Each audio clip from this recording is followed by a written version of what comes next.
इससे कहीं ना कहीं आप लोग का ओरिजिनल चेहरा दिखता है कि आप लोग सनातन विरोधी हैं। ऐसा आरोप आम आदमी पार्टी के ब्लॉक अध्यक्ष का था, क्या कहेंगे? मैंने जो सवाल पूछा उसका जवाब दीजिए योगी जी, बातों को गोल गोल क्यों घुमा रहे हैं? आपकी जवाब मैं दे रहा हूँ। ऐसे देशद्रोही काम करने वाले लोग और पार्टी के लोग हैं कि आम आदमी पार्टी में फ्री की पॉलिटिक्स छत्तीसगढ़ में हजम नहीं होने वाली, पचने वाली नहीं है।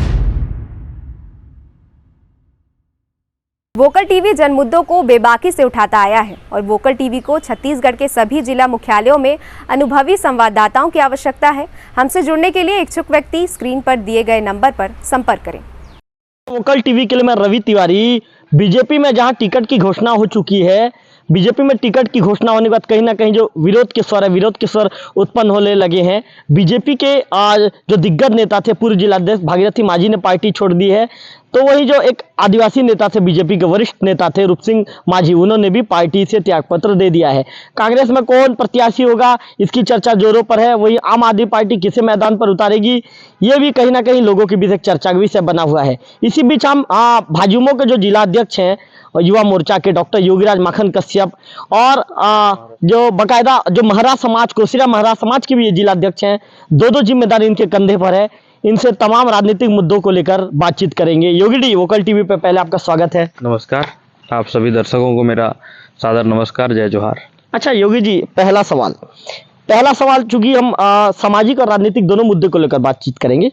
योगी जी, आपके पार्टी में टिकट की जैसे घोषणा हुई, पार्टी ने गोवर्धन माझी को फिर से चुनावी मैदान पर उतारा है, लेकिन आपके पार्टी के जो पूर्व जिलाध्यक्ष हैं भागीरथी माझी जी ने तत्काल त्यागपत्र सौंप दिया और आम आदमी पार्टी ज्वाइन कर लिया है। उनके आम आदमी पार्टी में जाने से कितना असर पड़ेगा और कितना आपकी पार्टी को फर्क पड़ेगा?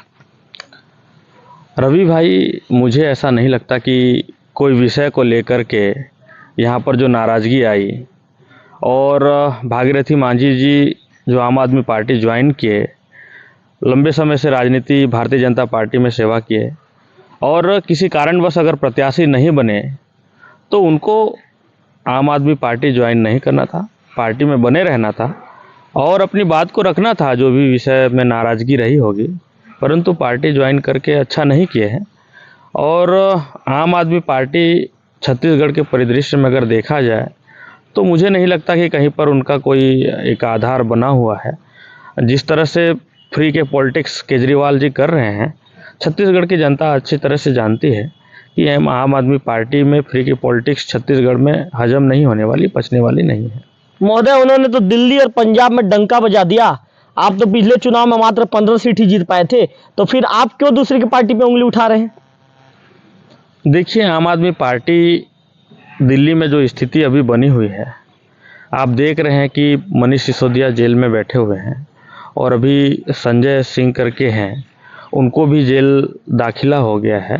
ईडी के शिकंजा लगातार कसते जा रहे हैं। लगातार आम आदमी के प्रत्याशियों और नेताओं के ऊपर राष्ट्रद्रोह का मुकदमा दर्ज हुआ है।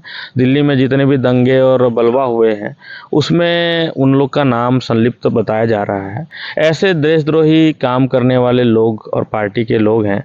और यहाँ पर केजरीवाल जिस स्टैंड के साथ भारत में केंद्रीय चुनाव में पॉलिटिक्स कर रहे हैं कि वो एक इंडी गठबंधन के अलायंस के आरोप भी तो आपकी पार्टी के ऊपर लग रहा है कि आपकी पार्टी कहीं ना कहीं इनके पीछे ईडी भेज दी है, इनके पीछे आईटी भेज दी है, ऐसा आरोप लगा रहे हैं। जबरदस्ती फंसाने का आरोप लगाया जा रहा है।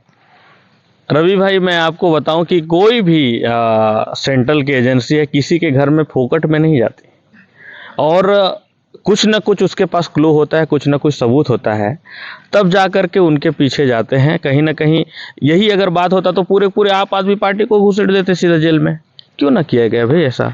क्यों बकायदा जिनके नाम आए, जिनके क्लू मिले, जिनके सबूत मिले, उन्हीं व्यक्तियों को ही रिमांड पे लिया गया, उन्हीं व्यक्तियों से पूछताछ की जा रही है। और पूछताछ के आधार पे जो लिंक बनता है, नेक्स्ट एपिसोड में किसका लिंक आया, किसको, भाई पूछ परख तो करना ही पड़ेगा।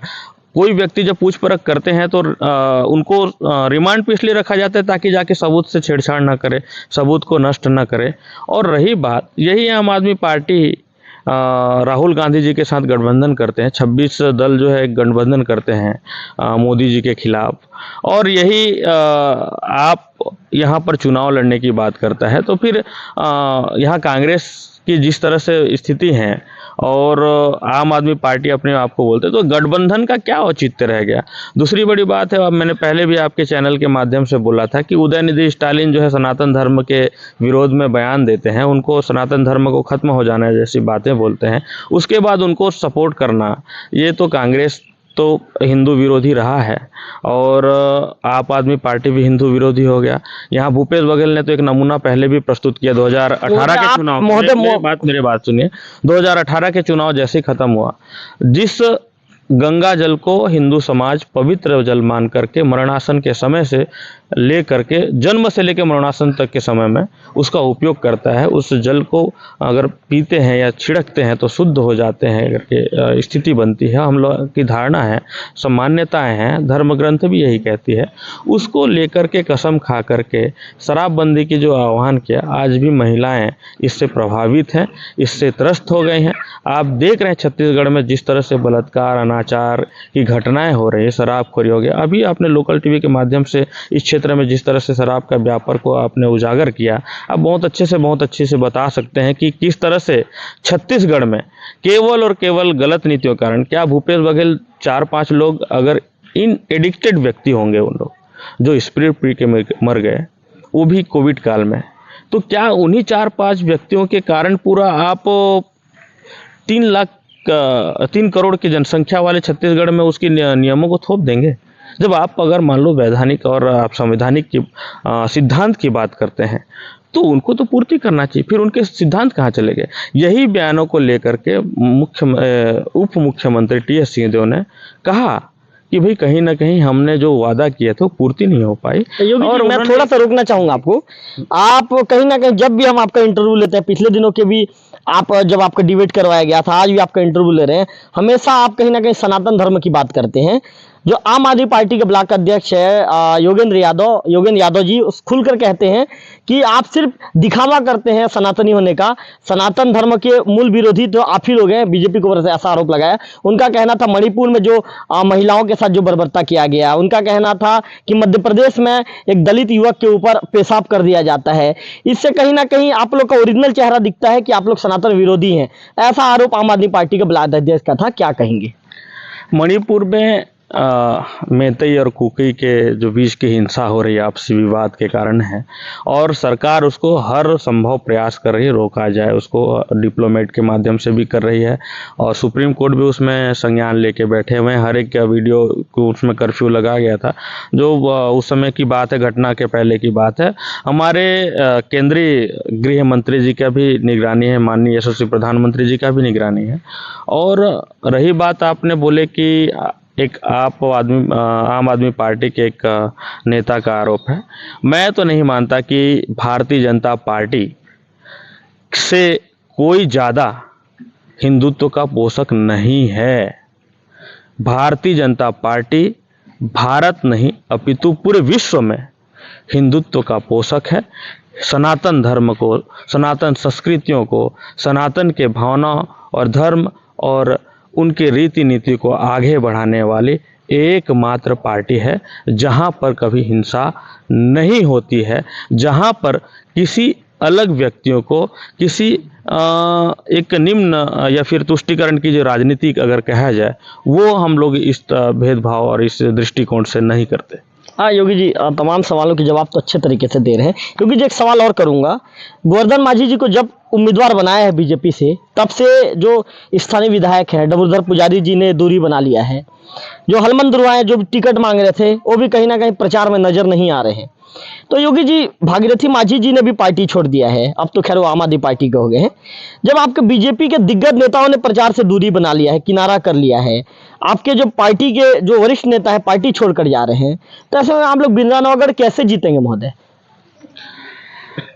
भारतीय जनता पार्टी के केंद्रीय नेतृत्व और हमारे जो संगठन के मुख्य लोगों ने जो निर्णय लिया है वो सिरोधार्य है और उत्साह का विषय है। हम सबके चहेते, हम सबके मार्गदर्शक और हम सबके प्रिय कैंडिडेट को यहाँ पर चुनावी मैदान में उतारा है, जो इस क्षेत्र के हर एक मोमेंट के बारे, हर समाज के बारे, हर गतिविधियों, हर समस्याओं के बारे में बहुत भली भांति जानते हैं और उसको प्रशासन के सामने स्पष्ट होकर के, मुखर होकर के रखते हैं। जो क्षेत्र के विकास के लिए उत्तरोत्तर प्रदान करने वाला, उत्तरोत्तर अवसर प्रदान करने वाला अवसर साबित होना है। और भारतीय जनता पार्टी एक योग्य और प्रतिष्ठित और बेहतरीन उम्मीदवार को यहाँ पर उतारा है और उसकी जीत के लिए हम सब भरसक प्रयास कर रहे हैं। जो सवाल पूछा उसका जवाब दीजिए योगी जी, बातों को गोल गोल क्यों घुमा रहे हैं? आपकी जवाब मैं दे रहा हूँ, आपकी पूरी जवाब मैं दे रहा हूँ। जो बातें आपने पहले पूछी उसका परिदृश्य पिछले सवाल से था। और रही बात यहाँ पर नाराजगी होने की विषय आई, देखिए चुनाव किसी एक व्यक्ति को लड़ना होता है, हम सब उसके कार्यकर्ता और दल के नेता। कोई एक ही लीडर होगा, विधायक ही लड़ेगा या सांसद एक ही लड़ेगा। लोकसभा में 8 विधानसभा में एक लोकसभा एक लड़ेंगे और एक विधायक में इतनी सारे नेताओं के बीच में किसी एक को कैंडिडेट बनाया जाएगा और लड़ा जाएगा। जब ये हम सब जान ही रहे हैं, परंतु सब अपने अपने प्रयास लगा रहता है कि सबको अपना वो रहता है कि हमको इस बार अवसर मिल जाए। अवसर मिलने के बाद कुछ दिन तक की शायद संभवतः इतनी मेहनत जो किए रहते हैं उसकी भड़ास रहती है और उसके वो रहता है कि भाई हमने बहुत भरसक प्रयास किया और उसके कारण से थोड़ा सा दुख होता है मन में। ऐसा नहीं है कि भारतीय जनता पार्टी में अगर विधायक जी ने कुछ कहा हो या हलमन धुर्वा जी ने कुछ कहा हो या फिर और कोई किसी ने कुछ कहा हो तो उन लोग नाराज हो। मुझे नहीं लगता कि विधायक जी और हलमन धुर्वा जी नाराज होकर कुछ करेंगे, वो सब पार्टी के काम करेंगे। हम सब कार्यकर्ता मिलकर के गोवर्धन मांझी भैया को प्रचंड बहुमत से विजय दिलाएंगे। और रही बात यहाँ पर आम आदमी पार्टी और कोई प्रत्याशी बनने की जो सवाल है, उसमें भी मैं दृष्टिकोण डालूंगा कि मैं पहले भी बताया कि छत्तीसगढ़ में ऐसा परिदृश्य नहीं है, तो फिर तो बिंद्रा नवागढ़ भारतीय जनता पार्टी का गढ़ कहा जाता है, जहाँ पर एक एक कार्यकर्ता, एक एक वोटर्स जो हैं, यहाँ भारतीय जनता पार्टी के कमल निशान को सर्वोपरि समझ करके प्रचंड बहुमत से विजयी बनाते हैं। चाहे कितनी भी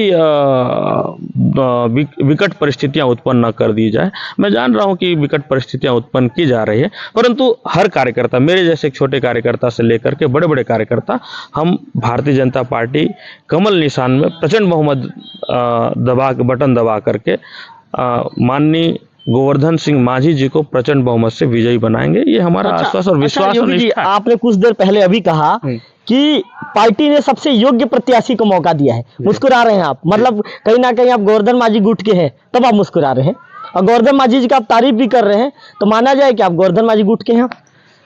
नहीं, देखिए मेरे ऊपर तो आप खाली इतना जवाब दीजिए, आप गोवर्धन मांझी गुट के हैं क्या? मेरे को जवाब देने दीजिए। आपका आरोप तो कहीं ना कहीं एक आरोप ही रहा है कि वास्तविकता मुझे हमेशा ही गोवर्धन भैया के करीबी माना गया है और कहीं ना कहीं मैं भी अपने आप को कभी कभी इस चीज़ विषय को लेकर के भी चिंतन करता हूं कि कई लोग मुझे अपने अपने तरीके से आरोप लगाए। मतलब आप हैं करीबी उनके? तो मैं भी एनालिसिस करता हूं, लेकिन मैं संगठन के दायरे में रहता हूं। ऐसा नहीं है कि संगठन में दायरे में रखते, जब भी हमको बात करने का अवसर आया, जिस विषय में भी बात किए, मेरे पारिवारिक से लेकर के समाज के विषय में भी बहुत अच्छे से बात करते हैं, चिंतन करते हैं। योगी जी आपने हमारे तीसरे, योगी जी सुनिए ना, आपने हमारे तीसरे सवाल के जवाब में मांझी जी का इतना तारीफ किया, आपने उनके तारीफों के पुल बांध दिए, इसीलिए मुझे कहना पड़ा कि